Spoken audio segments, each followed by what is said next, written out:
Put Hitchcock's 1964 movie with Tippi Hedren and Sean Connery out of your mind. We were told Nico Muhly's new opera Marnie, set to a libretto by Nicholas Wright, has gone back to the film's source, a forgotten novel by Winston Graham set in 50s England and significantly different in both tone and detail. Would that it were so simple.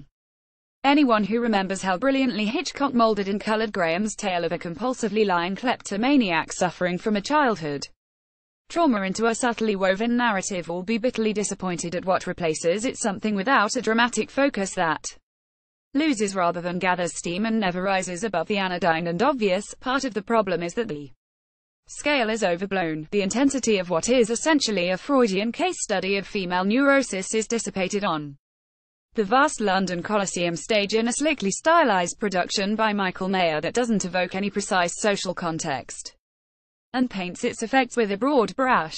There's no sense of mystery or ambiguity spelling out her state of mind in soliloquies. Marnie, and her multiple identities, becomes a bland and unengaging figure, whose situation is semaphored in the garishly bright and assertive instrumentation. Sasha Cook as Marnie, credit Alistair Muir. The solo vocal writing is pleasantly fluent but curiously inexpressive, short of sensuality as well as bite, and quite unmemorable melodically.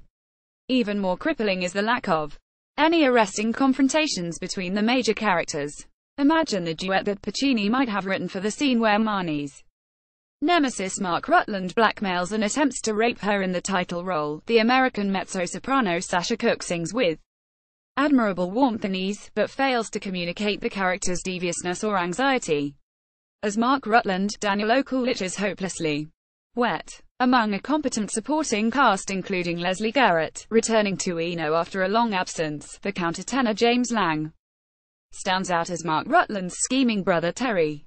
The chorus shines Muhly as at his most imaginative when writing for them, and the temperature rises for their scenes in a bar and at a fox hunt. Alas, being superfluous to the plot, their function is only to provide atmosphere and they can't sustain the opera. Eno's new music director Martin Robbins conducts with enthusiastic commitment, but there is little of substance for the orchestra to get their teeth into.